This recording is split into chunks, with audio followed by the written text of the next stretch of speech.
ಇಲ್ಲಿವರೆಗೂ ಏನೇನು ಕಲ್ತಿದ್ದೀವಿ? First one assumption, second inferences, crux. Okay, so today we are going to study implication.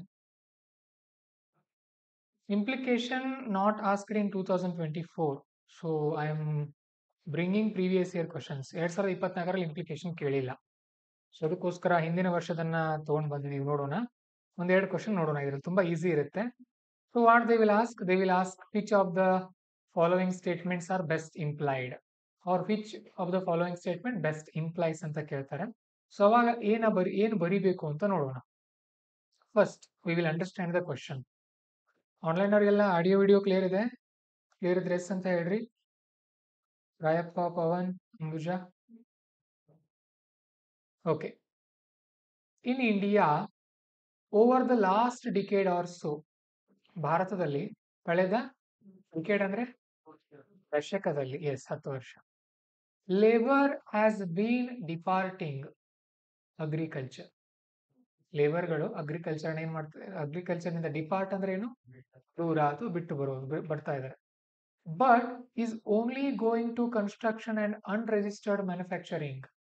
Agriculture ನ ಬಿಡ್ತಾ ಇದ್ದಾರೆ. They are leaving agriculture and moving towards unregistered construction and unregistered manufacturing sector, which are not markedly better jobs. ಅವು ಒಳ್ಳೆ ಜಾಬ್ಗಳಲ್ಲ. Services where labor tends to be most productive are not generating the additional jobs. Service sector ಏನಿದೆಯಲ್ಲ, ಅಲ್ಲಿ productivity ಜಾಸ್ತಿ ಇರುತ್ತೆ ವರ್ಕರ್ಗಳದ್ದು. They are not generating more jobs, additional jobs the country needs. ದೇಶಕ್ಕೆ ಬೇಕಾಗಿರುವಷ್ಟು ಉದ್ಯೋಗಗಳನ್ನ ಅಲ್ಲಿ ಸೃಷ್ಟಿ ಮಾಡ್ಲಿಕ್ಕೆ ಆಗ್ತಾ ಇಲ್ಲ. India will need 24 million or so jobs over the next decade. ಮುಂದಿನ ದಶಕದಲ್ಲಿ ಇಂಡಿಯಾ ಇನ್ನು 24 million, ಸುಮಾರು 2.4 crore ಜಾಬ್ಸ್ ಬೇಕಾಗುತ್ತೆ ಭಾರತದಲ್ಲಿ. The new sector, e-commerce, can at best close only half the jobs gap. ಇದರಲ್ಲಿ ಒಂದು ಅರ್ಧ ಜಾಬ್ಸ್ ಅನ್ನ ಇ ಕಾಮರ್ಸ್ ಅವ್ರು ಫಿಲ್ ಮಾಡಬಹುದು. Only those sectors that drive domestic demand such as health, education can comfortably fill the other half.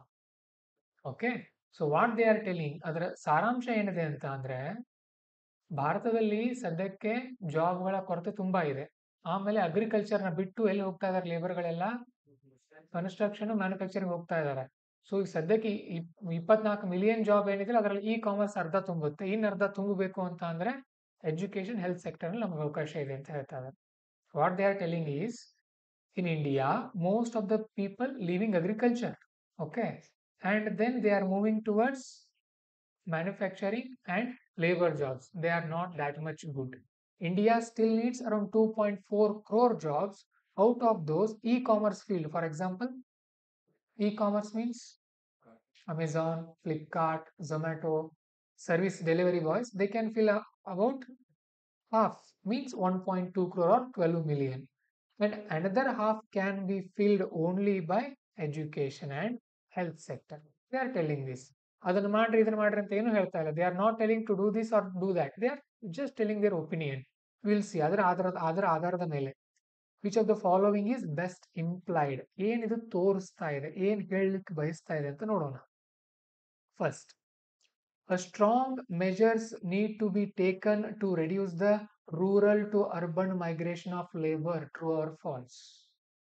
Hi. There is nothing mentioned with respect to migration. So this is completely wrong statement. Next, the working condition in construction and unregistered manufacturing needs to be improved. True or false? They are telling about working condition. No, working condition, the theme is not on working condition. Working condition ಮೇಲೆ ಸಂಬಂಧ ಇಲ್ಲ. False. Service sector has been reducing the problem of unemployment. True or false? ಹೌದು, ಇಲ್ಲ, ಕಡಿಮೆ ಮಾಡ್ತಾ ಇದೆಯಲ್ಲ ಮತ್ತೆ ಅದು. Service sector reducing means E commerce. ನೋಡೋಣ, ಇಟ್ಕೊಳ್ಳೋಣ, ಟ್ರೂ ಆರ್ ಫಾಲ್ಸ್ ಅಂತ ಇಟ್ಕೊಳ್ಳೋಣ. Next, increased social sector spending is impervate to large scale job creation. Okay, increased social sector spending. Social sector spending means investing in education, health, infrastructure. So what they are telling, so if we invest there, that will create large scale of job creation ಜಾಸ್ತಿ ಆಗುತ್ತೆ ಅಂತ ಹೇಳ್ತಾರೆ. True or false? True. So if you check 3 and 4, fourth is correct statement. Service sector ಕೂಡ fill ಮಾಡ್ತಾ ಇಲ್ಲ. Actually ಈ statement ಪ್ರಕಾರ reduce ಮಾಡ್ತಾ ಇದೆ ಅಂತ ಹೇಳ್ತಾ ಇದ್ದಾರೆ, but it is also not comfortable. ಎಲ್ಲಿ ಅದೇ ಇ ಕಾಮರ್ಸ್ ಮಾಡ್ತಾ ಇದೆ ಬಟ್ ಫುಲ್ಫಿಲ್ ಆಗ್ತಾ ಇಲ್ಲ. ಸೊ ಫೈನಲ್ ಇದಕ್ಕೆ ಸೂಕ್ತವಾಗಿರೋದು the answer is 4. Will check why statement 1, 2, 3 are wrong. See option 1 talks about reduced movement of migration, but there is no mention of migration. So ಒಂದೇ statement ಹೋಯ್ತು. ಎರಡನೇದು option 2, it doesn't talk anything about improvement of working conditions ಹೋಯ್ತು. ಮೂರನೇದು does not make any sense as service sectors are not generating additional jobs. Service sector fill ಮಾಡ್ತಾ ಇಲ್ಲ ಅಂತ ಅವರೇ ಹೇಳ್ತಾ ಇದ್ದಾರೆ. They are telling in that paragraph that service sector is not enough. So that is also wrong. So final we left with option number 4. ಅರ್ಥ ಆಯ್ತಾ? So ಈ ತರ ಎಲಿಮಿನೇಟ್ ಮಾಡಬೇಕು. You have to eliminate like this. ಇದೊಂದು chart ಬರ್ಕೊಡ್ರಿ ಎಲ್ರು. ಬಹುಶಃ ಕೊಟ್ಟಿದ್ದೀನಿ ನಿಮ್ಗೆ ಆನ್ಲೈನ್ ಅವ್ರು, ನೀವು ಕೂಡ ಪ್ರಿಂಟ್ ತಗೊಳ್ರಿ. ಆಮೇಲೆ ಆನ್ಲೈನ್ ಸ್ಟೂಡೆಂಟ್ಸ್ ನಿಮಗೆ ಇದರಲ್ಲಿ ಸಿಗುತ್ತಿದ್ದು ಎಲ್ಲಿ CSAT 2025 ಅಂತ ಫೋಲ್ಡರ್ ಇದೆ. ಅದರೊಳಗಡೆ ಹೋದ್ರೆ ರೀಸನಿಂಗು ಕಾಂಪ್ರಹೆನ್ಷನ್ ಅಂತ ಇದೆ. ಕಾಂಪ್ರಹೆನ್ಷನ್ ನಲ್ಲಿ ನೋಟ್ಸ್ ಸೆಕ್ಷನ್ ಅಲ್ಲಿ ಸಿಗುತ್ತೆ. ಈ ನೋಟ್ಸ್ ಡೌನ್ಲೋಡ್ ಮಾಡ್ಕೊಂಡು ಪ್ರಿಂಟ್ ತಗೊಳ್ಬೇಕು. ಸೊ ಸಿ ಇಲ್ಲಿ ನೋಡಿ, ಇಂಪ್ಲಿಕೇಶನ್ ಅಂತ ಬಂದ್ರೆ the conclusion that can be drawn from something although it is not explicitly stated. ಆ ವಾಕ್ಯದಲ್ಲಿ ಅವರು ಓಪನ್ ಆಗಿ ಹೇಳಿರೋದಿಲ್ಲ. In that sentence they don't, in that paragraph they don't tell openly. ಅವರೆಲ್ಲಾದ್ರೂ ಹೇಳಿದ್ರ ಪಬ್ಲಿಕ್ ಇನ್ವೆಸ್ಟ್ಮೆಂಟ್ ಅಂತ ಹೇಳಿದ್ರ, ಸೋಷಿಯಲ್ ಸೆಕ್ಟರ್ ಇನ್ವೆಸ್ಟ್ಮೆಂಟ್ ಅಂತ ಹೇಳಿದ್ರ, but what they told, improvement in education and health sector can solve the problem. So education ಮತ್ತೆ health sector improve ಆಗ್ಬೇಕಂದ್ರೆ ಏನಾಗ್ಬೇಕು ಅಲ್ಲಿ? ಸೋಷಿಯಲ್ ಸೆಕ್ಟರ್, ಅವೆಲ್ಲ ಸಾಮಾಜಿಕ ಮಾಧ್ಯಮಗಳು ಇನ್ವೆಸ್ಟ್ಮೆಂಟ್ ಆಗ್ಬೇಕು ಅಲ್ಲಿ. There should be investment in social sectors. So ಆ ತರ. ಇನ್ ಇನ್ಫರೆನ್ಸ್ ನೋಡಿದ್ವಲ್ಲ ನಿನ್ನೆ, inference means or conclusion reached on the basis of evidence. ಇಲ್ಲಿ ಎವಿಡೆನ್ಸ್ ಇರುತ್ತೆ ಇನ್ಫರೆನ್ಸ್ ನಲ್ಲಿ, ತೀರ್ಮಾನಕ್ಕೆ ಬರ್ತೀವಿ ನಾವು. There should be a conclusion. And in assumption, a thing that is accepted as a true or as a certain to happen without proof. Assumption ಅಲ್ಲಿ proof ಇರಲ್ಲ, just ಊಹೆ ಇರುತ್ತೆ, ಕಲ್ಪನೆ ಇರುತ್ತೆ, ಇಮ್ಯಾಜಿನೇಷನ್. ಅಂಡ್ ಮೆಸೇಜ್ ಅಂತ ಒಂದು ಬರುತ್ತೆ ಅಲ್ಲಿ, underline theme or idea or crux. ಈ ತರ ಕೇಳಿದಾಗ ಈ ತರ ನೆನ್ಬಿಟ್ಕೊಡ್ರಿ. So if they ask inference, there should be evidence in that paragraph. If they ask implication, there is no specific mention ಇರಲ್ಲ, ನಾವೇ ಇಮ್ಯಾಜಿನ್ ಮಾಡ್ಕೊಳ್ಬೇಕು. ಅಸಂಪ್ಷನ್ ಅಲ್ಲೂ ಕೂಡ ನಾವು ವಿದೌಟ್ ಪ್ರೂಫ್ ಪ್ರಕಾರನೇ ಥಿಂಕ್ ಮಾಡಬೇಕು.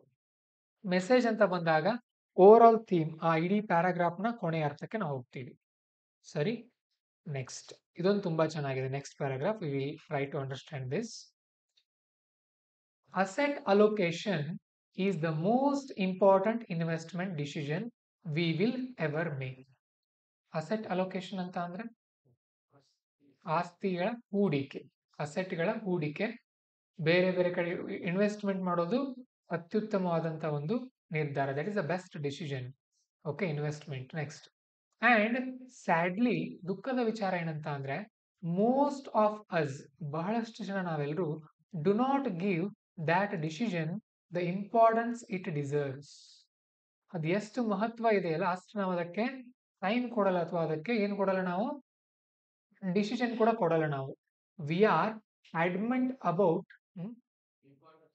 yes, we are adamant about seeking predictability with our future.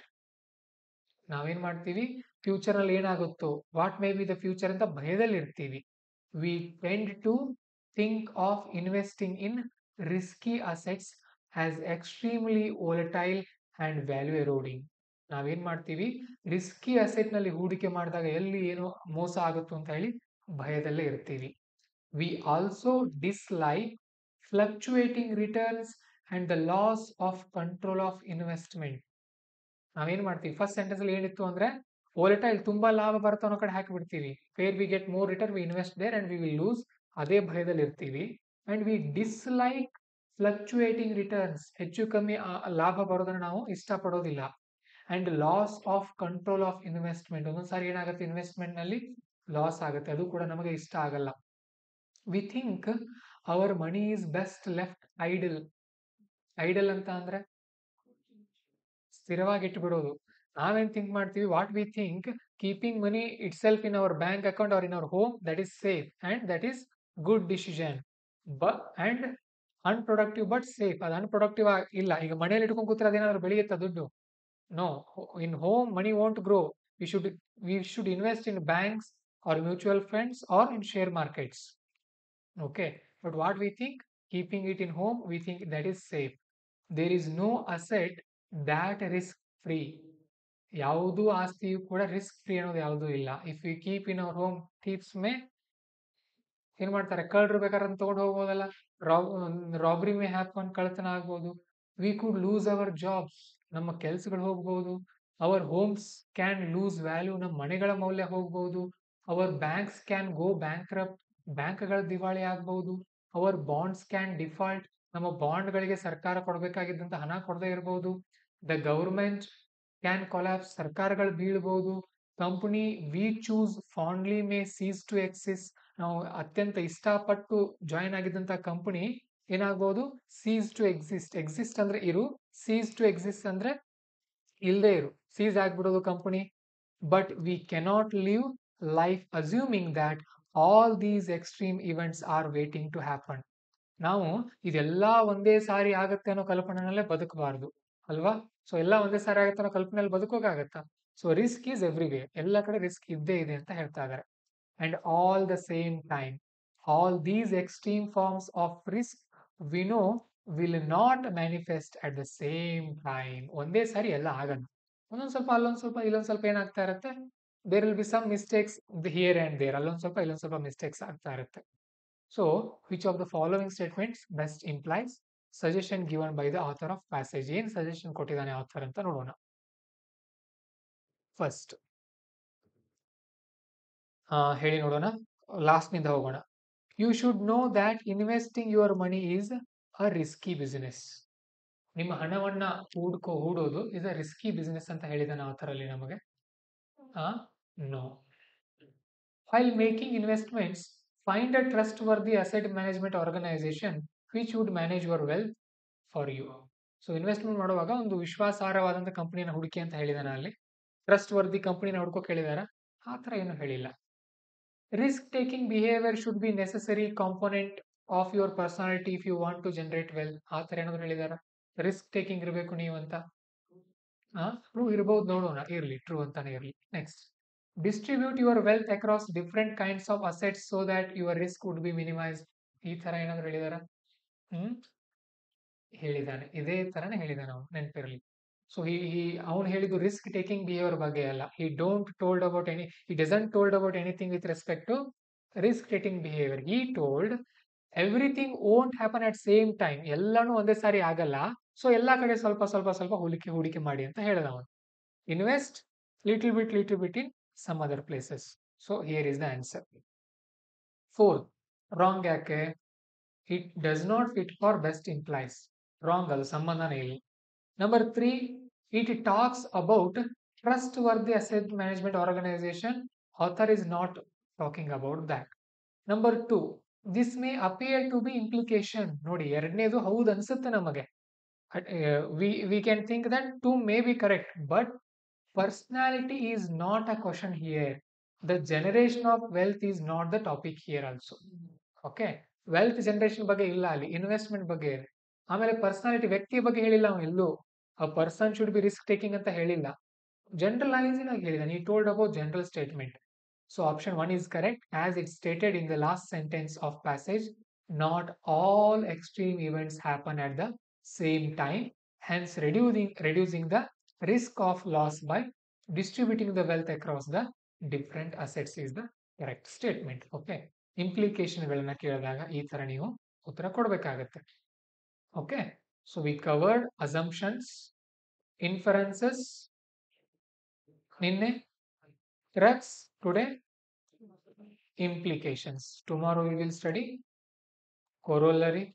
6th ಯಾವ್ದಿದೆ ಹೇಳ್ರಿ, ನೆನಪು ಮಾಡ್ಕೊಡ್ರಿ. Message conveyed 7th, best summary. ಇವುಗಳನ್ನ ಮುಂದಿನ ಕ್ಲಾಸಲ್ಲಿ ನಾವು ಹಂತ ಹಂತವಾಗಿ ಇನ್ನೊಂದು 3 ಕ್ಲಾಸು ಅರ್ಧ ಅರ್ಧ ಗಂಟೆದು ಮಾಡಿ ಕಾಂಪ್ರಿಹೆನ್ಷನ್ ಮುಗಿಸೋಣ.